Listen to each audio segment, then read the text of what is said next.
Hello and welcome to Verdict 2017, our election special bulletin. I'm Ashwarya Kapoor with you, and of course today we are tracking the two states that are going to voting today: Uttarakhand, that is voting, as well as Uttar Pradesh, which is voting in the second phase today. All the details to follow. Let's start with the headlines. 14% voting till 11 a.m. in Uttarakhand. Polling underway for 69 out of the 70 seats of the state assembly. Voting for a second phase of elections in Uttar Pradesh underway. 24.14% polling till 11 a.m. for 67 seats.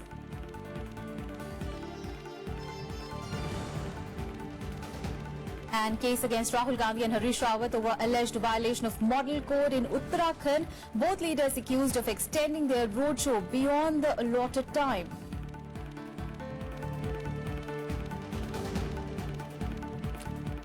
Well, starting with Uttar Pradesh, well, voting is underway for the second phase of elections for 67 assembly constituencies spread over 11 districts in Uttar Pradesh today.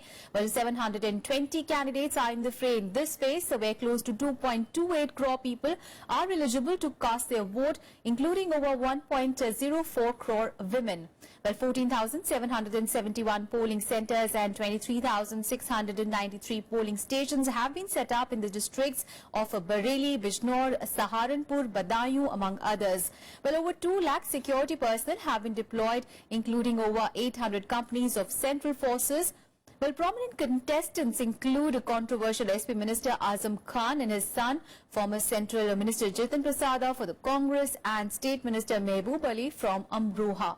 Well, while BJP and the BSP are contesting on all the 67 seats, the SP Congress alliance is contesting on 51 and 18 seats respectively. Well, 24% voting turnout has been recorded in this phase so far. Well, my colleague Akhilesh Suman is now joining us live from Bareilly. Akhilesh, it's now 4 hours into the voting, and in the morning when we had spoken to you, there were very few people who had actually trickled in, but 24% voter turnout at the moment seems to be a pretty decent start, isn't it?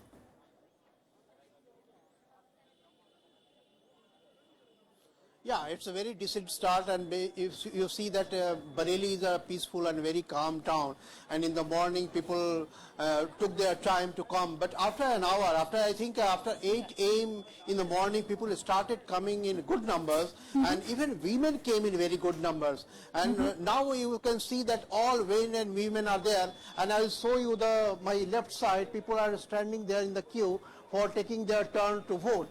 So people are waiting here, though however waiting period is not too much, because what is happened that election commission and the administration has arranged so many voting booths that people don't have to stand in queue for a long time. So this is good. Generally we in television like to see good queues, big queues, but for the people it is not good to wait for long hours. So people are coming here, they are voting and they are going out. The situation has been made like this, that people don't stand too much inside the polling booth, and so there is no skirmishes, there is no confrontation on the basis of individual or on the basis of party. So it is going on very smoothly, and that is why you can see that polling percentage is 24.5, and if you see in Bareilly has the highest percentage, more than 25%, and it is in the past also it has been seen that Bareilly has been doing well as far as the polling percentage is concerned, and people are saying that in this phase of election in 2017 polling turnout is very good as far as 2012 is concerned. People are more enthusiastic, and because it is a tri-cornered contest, BJP is also trying to come in a big way, and SP Congress Alliance has also created a new type of enthusiasm amongst the people, and BSP, as you know, that BSP harps on anti-incumbency both against the center and the state. So it is a situation of enthusiasm in all sections of people and all political outfits, and that is how people are coming here very smoothly. They are casting their vote and they are going out. It is going on very peaceful way, and people now understand that election is the time when it is not to be confronted but it has to be casted. So not only the election commission, also people has got this idea that confrontation is not the way. Vote is my right, I will vote, and then I will decide about the government. So it is going on in a way you can say that it is an ideal situation as far as UP is concerned. Aishwarya. Akhilesh, you had spoken to a lot of voters. You have been speaking to them since the morning, since you came here. But, as far as political parties are concerned, of course, this is a very crucial phase for all the parties, especially for Samajwadi Party, because last time, 2012, it had won 34 seats, and if we include Congress in it, it makes it 37. So SP really looking to fight really to save its majority in this phase.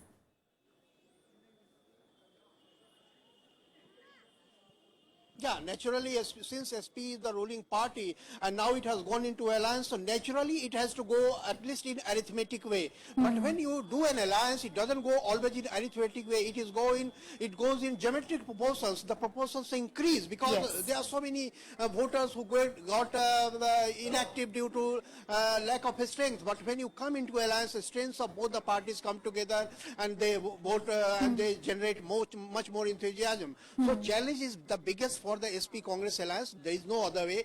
But challenge is also for the BJP, because BJP Prime Minister Narendra Modi is going and moving all around, and he is telling that development is possible only when the BJP comes to power. Yes. He is also committing that sugarcane farmers will get whatever is left out, they will get all the money. And that BSP always thinks that after SP it is BSP chance.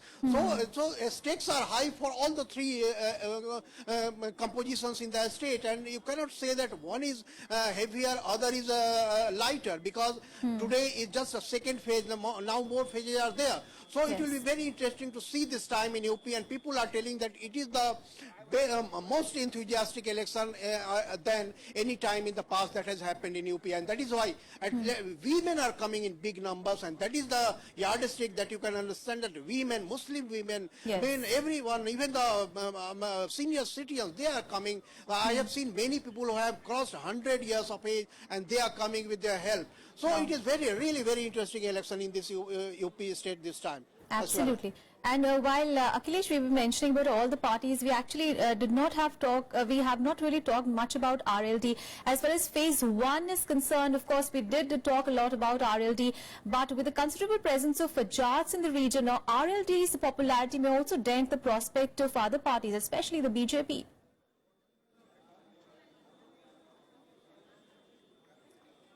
Yeah, naturally, see, Aishwarya, RLD is a party which has also presence in second phase of election. And you know that in this election also there are many areas where sugarcane farmers are there.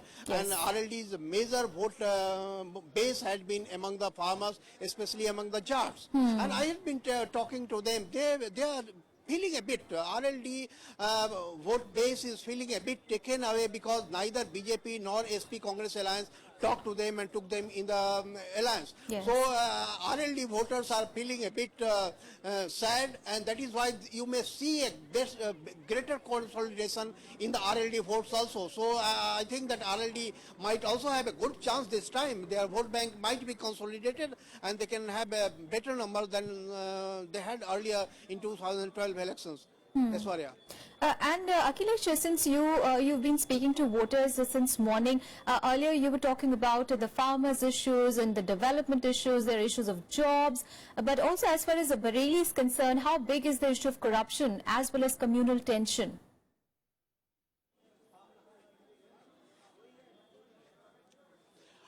Actually, corruption is a problem everywhere in the state, and but people are telling that we need a better law and order situation so that the female, especially the female, are not affected. And you know that Bareilly and this area is also known for the small industries, like you have brass industry here in Muradabad, you have knife industry here in Rampur. In Bareilly, you know that this kajal and surma, these things are famous, and there are small traders all around. So they say that we need better security for the tradesmen, for the shopkeepers, so that people doesn't come. And amazingly, you will also see that this consolidation of Akhilesh Yadav in his party is also setting a very positive image among all those coteries who were feeling afraid and scared in last 5 years of rule. So it is now, but you cannot see that there is a great anti-incumbency. There doesn't you will All not right. feel anti-incumbency too much here in this state. So it is a win-win chance for this alliance, and there is a message from Narendra Right, Modi, and Akhilesh. BSP is also trying to give a message that we will not Absolutely. align So with- while all parties are claiming that they are positioned better than the rest, obviously the key to their fortunes really lies with the voters. Well, thank you so much, Akhilesh, and you keep tracking all those developments. We'll keep coming back to you. And campaigning will also continue for the third phase of Uttar Pradesh polls, while Chief Minister Akhilesh Yadav will address 7 rallies in Unnao, Fatehpur, Rai Bareli and Lucknow districts. Now, Congress Vice President Rahul Gandhi will also address the public in Barabanki district, while for the BJP, Amit Shah will address rallies in Mahoba district, and SP's patron Mulayam Singh Yadav will address his second rally in Lucknow today. And ahead of the assembly polls, we also take a close look at the constituencies of the state. Now, Lucknow district houses 9 assembly constituencies and is among the top 15 cities of India by GDP growth. Now, ranked 6th in a list of the 10 fastest growing job creating cities in India, Lucknow has emerged as an important center of governance, administration, education and commerce. So here is what all is at stake for all the political parties here. Lucknow, Uttar Pradesh capital, was once known as the Awadh region. The city of Nawabs, or the city of Tehzeeb, is today the administrative headquarters of Lucknow district and Lucknow division. The melting pot of cultures has beckoned visitors for ages with its Lucknowi kebabs and biryani. Home to extraordinary monuments that are fascinating blend of ancient, colonial and oriental architecture, Lucknow has been no less vibrant politically.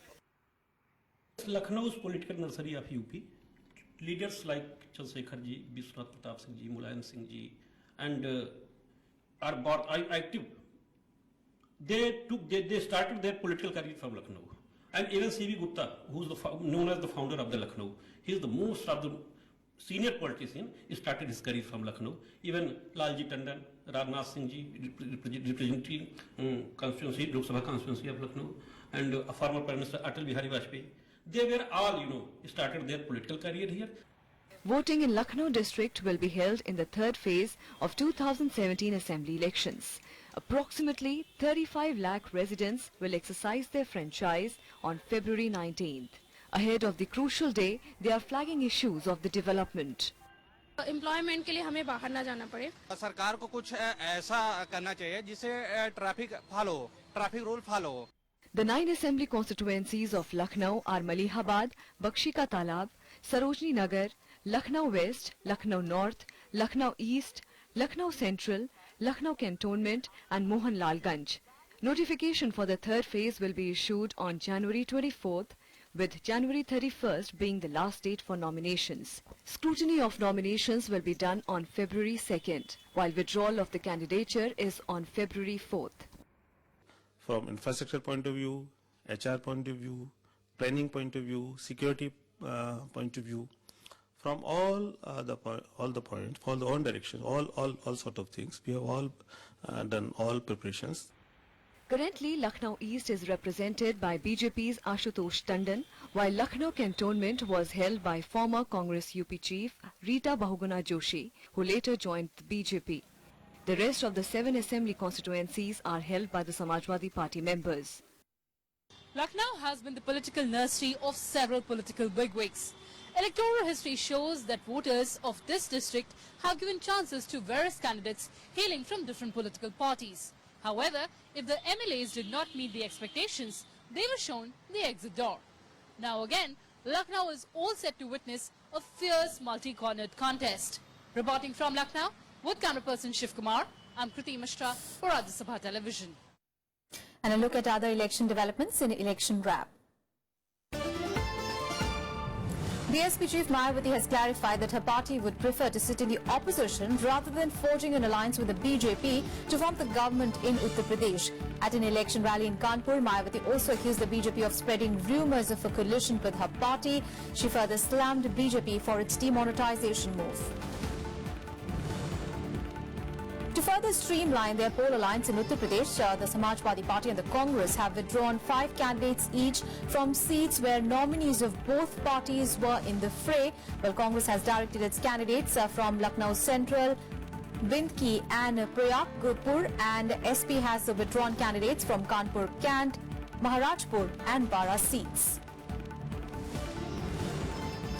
BJP Manipur in election in charge Ram Madhav has claimed victory for his party in the 60-member Manipur Assembly. Addressing a poll meeting in Imphal on Tuesday, Ram Madhav expressed confidence that his party will win a simple majority in Manipur, where it could not bag a single seat in the 2012 Assembly polls. And in verdict 2017, we'll take a very short break. Up next, we have all news and updates from Uttarakhand. Stay with us.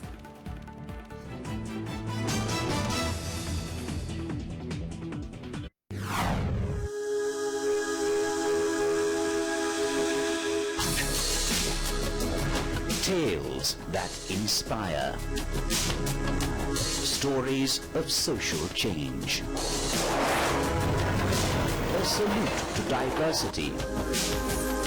Promoting public discourse. Events that motivate. Inspiring the innovative spirit. Watch Rajya Sabha television documentaries.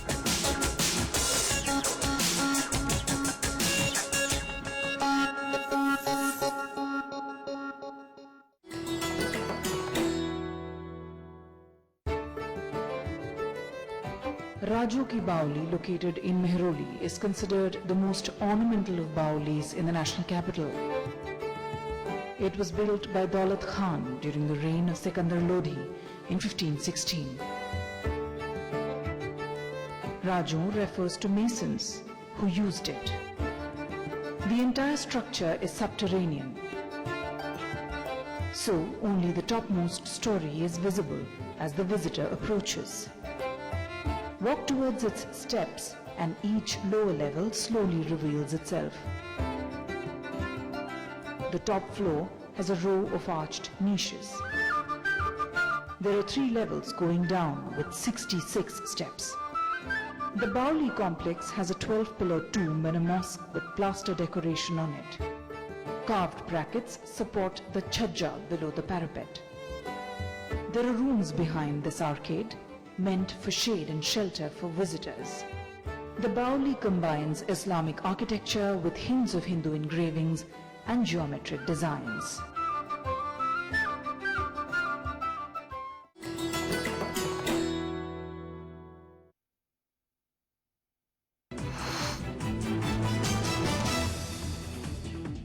Welcome back after the break. Well, election is underway for 69 seats in Uttarakhand as well. Well, close to 75 lakh voters will decide the fate of 628 candidates, including 62 women, spread over 13 districts. Now, Congress and BJP are locked in a straight contest in most of the seats, but the presence of about a dozen rebel candidates in the fray as independents and party turncoats may upset the poll maths. While BJP and Congress are contesting from all the 70 seats, the BSP is contesting on 69 and SP on 21 seats.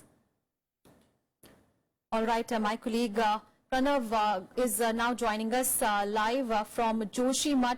Pranav, now the place that you are in at the moment, Joshimath. Now this is a remote, a hilly area, and this is really far from all the political hullabaloo that we are seeing. The issue of migration here is very prominent because, in fact, this issue has been raised over several years. But how big is this at this time?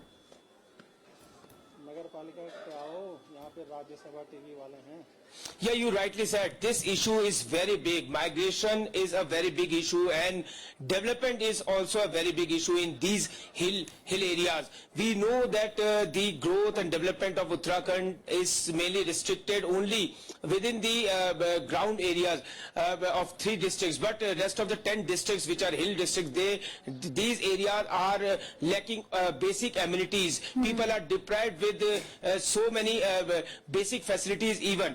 and that's the very big issue.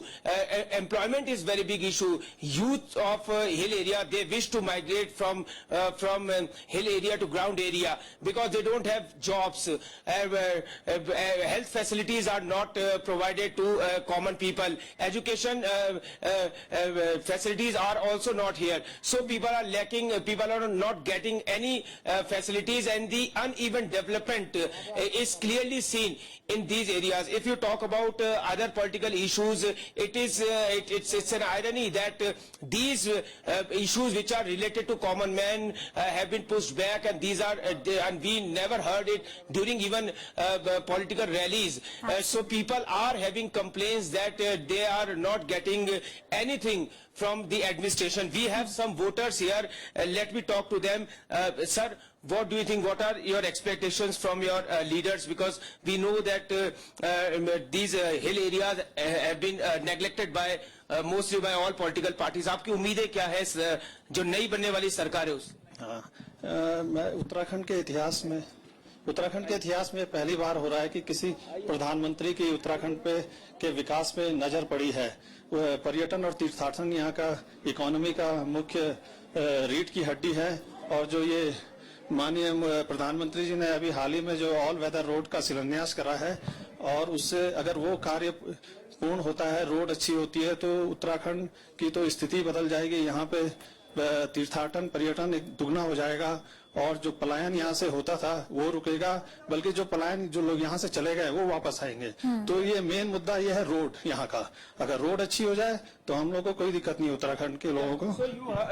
So voters are saying that roads are in a very bad condition, and we remember that in 2013 that cloudburst hit the Kedar Valley, and then that broke the tourism industry. It's an economic backbone of the state. The state gets maximum revenue from tourism, but we know that after 4 years, this area which had been badly affected by that calamity, that normalcy has not been restored yet. So people are having complaints that even government has not been able to do much as far as the hill areas are concerned. Absolutely, Pranav, and you're talking about the economic development. That really seems to be the central theme of the people as far as especially the hilly areas concerned, and especially it is upsetting because given that not only the Chief Minister Harish Rawat is from the hills, so are also many key leaders of the BJP as well, like BC Khanduri, we have Mr.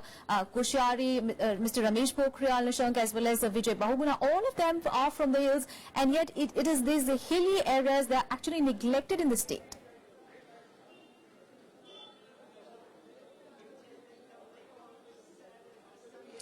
Yeah, and nothing has been done much, and as I said that there are other issues like environmental related issues also, which is very important.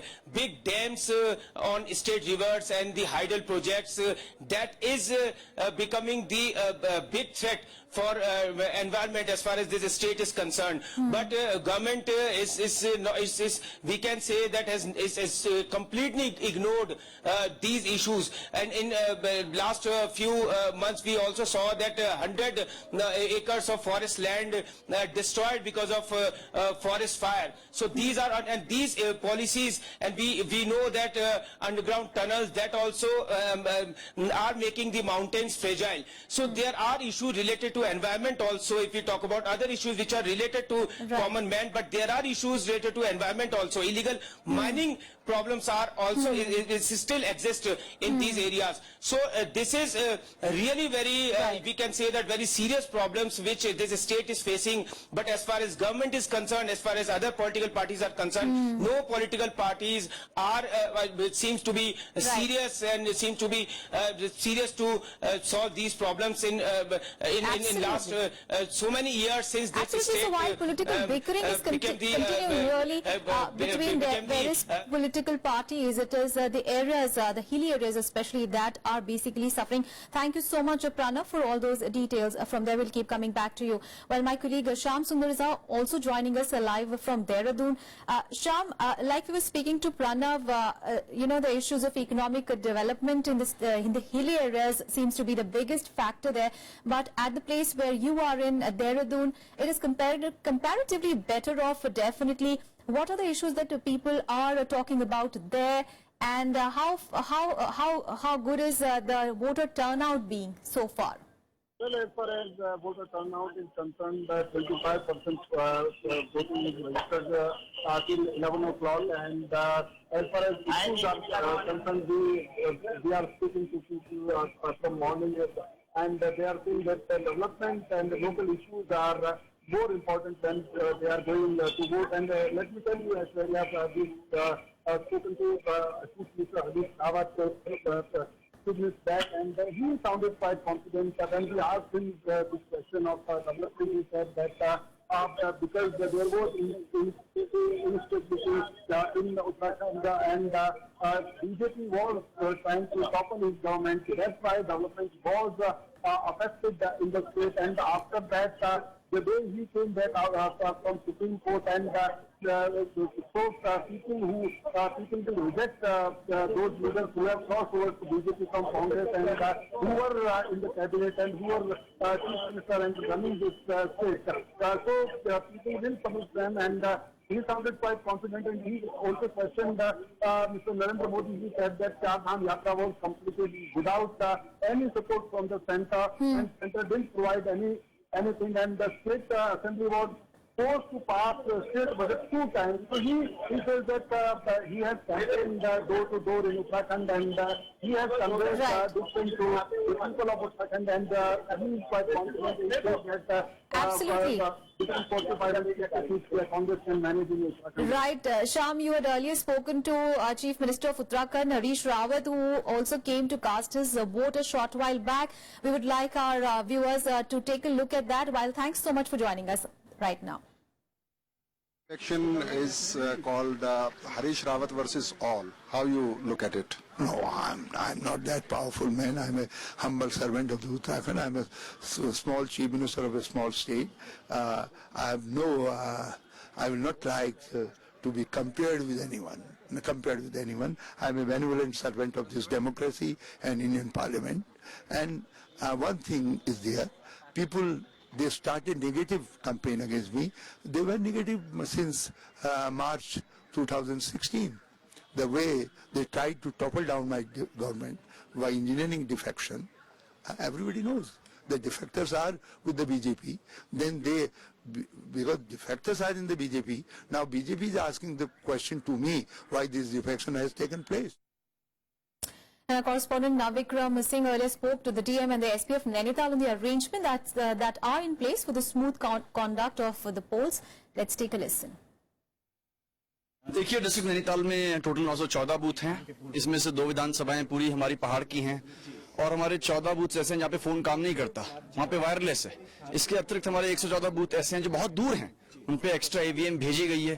74 booth हमारे ऐसे हैं जो कि संवेदनशील है, वहाँ पे CPMF भी है, और वहाँ पे एक्स्ट्रा फोर्स भी बनी हुई है। हमारे जोनल मैजिस्ट्रेट, सेक्टर मैजिस्ट्रेट्स सभी जगह घूम रहे हैं, और हमारी अभी पोलिंग सब जगह पोल्स में सकुशल शुरू हो गई है। और मैं अपील करना चाहूंगा, अनुरोध करना चाहूंगा सभी मतदाताओं से कि जरूर अपना अमूल्य वोट दें। देखिए, हमने डिवाइड किया था, वल्नरेबल एरियाज हमने आइडेंटिफाई किए थे, जिसमें कि 74 सेंटर्स हमारे वल्नरेबल में आ रहे हैं। तो वहां पर हमने आधा सेक्शन पैरामिलिट्री हर एक सेंटर पर तैनात किया है। इसके अलावा हमारे 140 सेंटर्स ऐसे थे जो कि क्रिटिकल की श्रेणी में आते थे, वहां पर हमने सशस्त्र बल भेजा है। इसके अलावा 20 पॉइंट्स ऐसे हैं जिनको हमने स्पेशल ट्रबल एरिया माना है, वहां पर पैरामिलिट्री तैनात की गई है। इसके अलावा मोबाइल्स और QRTs हर एक थाने में तैनात हैं जो कि त्वरित कार्रवाई करने के लिए सक्षम है। All right, so as Uttarakhand and Uttar Pradesh is voting today in its crucial high-stake battles, well, of course, so this is one big story that we'll keep tracking through the day. But that is it from me and my team in this edition of Verdict 2017. See you tomorrow. Thanks for watching.